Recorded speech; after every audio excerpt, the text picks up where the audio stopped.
Assalamualaikum warahmatullahi wabarakatuh. Perkenalkan, nama saya Febzullah dengan NIM A1A022073. Di sini saya akan menjelaskan isi makalah saya yang berjudul Pentingnya Menanamkan Nilai-Nilai Pancasila sebagai Ideologi Negara dan Dasar Negara pada Generasi Muda. Bab 2 pembahasan. 1. Pengertian ideologi Pancasila. Ideologi Pancasila adalah kumpulan nilai dan norma yang menjadi landasan keyakinan dan cara berpikir untuk mencapai tujuan bersama berdasarkan 5 sila merupakan penjelasan umum dalam ideologi ini. Adapun nilai-nilai yang terkandung dalam Pancasila yang dijadikan patokan oleh bangsa Indonesia antara lain sebagai berikut. Sila pertama, penerapan sila pertama, yakni memberikan kebebasan masyarakat dalam memeluk agama yang diyakini. Sila kedua, penerapan sila kedua, yakni dengan saling menghormati sesama masyarakat sesuai adab ketimuran. Masyarakat Indonesia wajib untuk saling memiliki rasa hormat baik secara individu maupun kelompok. Sila ketiga, persatuan Indonesia, yakni di mana masyarakat diharuskan mementingkan kepentingan golongan daripada mementingkan kepentingan pribadi. Sila keempat, yaitu mengharuskan atau mewajibkan masyarakat untuk melakukan musyawarah dalam memutuskan suatu hal atau mencari solusi terbaik dalam menyelesaikan suatu masalah. Sila kelima, yaitu menuntut masyarakat baik itu secara individu maupun kelompok untuk selalu berlaku adil dalam memutuskan suatu permasalahan. 2. Pengertian dasar negara. Dasar negara dapat didefinisikan sebagai suatu landasan dari sebuah negara dalam menjalankan kehidupan suatu negara.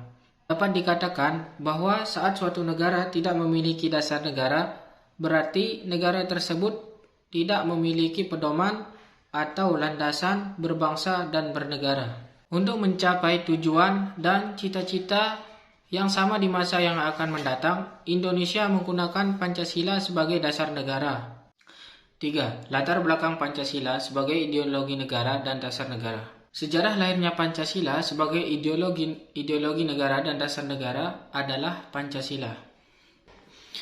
Adapun 5 sila itu adalah 1. Ketuhanan yang Maha Esa. 2. Kemanusiaan yang adil dan beradab. 3. Persatuan Indonesia. 4. Kerakyatan yang dipimpin oleh hikmat kebijaksanaan dalam permusyawaratan perwakilan. Yang kelima, keadilan sosial bagi seluruh rakyat Indonesia. Adapun orang-orang yang berpengaruh dalam pembentukan Pancasila antara lain salah satunya Muhammad Yamin dan Bung Karno. Yamin mengajukan usul mengenai dasar negara secara lisan yang terdiri atas 5 hal, yaitu 1. Peri kebangsaan, 2. Peri kemanusiaan, 3. Peri ketuhanan, 4. Peri kerakyatan, 5. Kesejahteraan rakyat. Kemudian pada tanggal 1 Juni 1945 Bung Karno mengajukan usul mengenai calon dasar negara yang terdiri atas 5 hal, yaitu nasionalisme, 2. Internasionalisme, 3. Mufakat atau demokrasi, 4. Kesejahteraan sosial, 5. Ketuhanan yang berkebudayaan. Adapun cara menanamkan nilai-nilai Pancasila sebagai ideologi negara dan dasar negara pada generasi muda antara lain yang pertama, di dalam diri kita sendiri, yaitu kita sebagai kaum muda harus mampu berpegang teguh dengan kepribadian dan identitas kita sebagai warga negara Indonesia. Jangan mudah menerima hal-hal baru yang tidak sesuai dengan kebudayaan bangsa kita sendiri. Yang kedua, pentingnya penanaman kembali nilai-nilai Pancasila di masyarakat sehingga masyarakat dapat memaknai arti sebenarnya dari bela negara itu sendiri. Yang ketiga, nilai-nilai luhur yang terkandung di dalam Pancasila itu ialah semangat bersatu, menghormati perbedaan, rela berkorban, pantang menyerah, gotong royong, patriotisme, nasionalisme, harga diri, kebersamaan, dan percaya pada diri sendiri. Yang keempat, setiap pelajar diberikan pendidikan karakter mulai dari pendidikan anak usia dini sampai dengan perguruan tinggi, di mana guru memiliki peran aktif dalam memberikan bimbingan dan perubahan karakter anak yang lebih baik. Bab 3. Kesimpulan.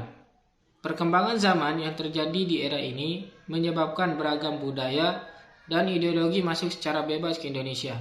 Hal ini dapat menyebabkan berkurangnya rasa nasionalisme bangsa Indonesia, terutama bagi generasi muda yang memiliki karakteristik khusus dibandingkan dengan generasi lainnya. Oleh sebab itu, diperlukan cara yang tepat untuk menumbuhkan kembali rasa cinta tanah air dan nasionalisme, karena nasionalisme merupakan bentuk semangat bangsa untuk tetap bersatu dalam berbagai keragaman. Selain itu, upaya peningkatan moral dan sikap juga diperlukan, sebab generasi muda merupakan generasi yang mudah menyerap paham akan budaya asing. Salah satu cara yang tepat untuk meningkatkan sikap moral yang baik dan sopan santun adalah dengan menggunakan teknologi sebagai media pengenalan budaya, serta sebagai media penanaman rasa cinta pada bangsanya. Sekian yang dapat saya jelaskan dari isi makalah saya. Kurang dan lebihnya saya mohon maaf. Wabillahi taufiq wal hidayah. Wassalamualaikum warahmatullahi wabarakatuh.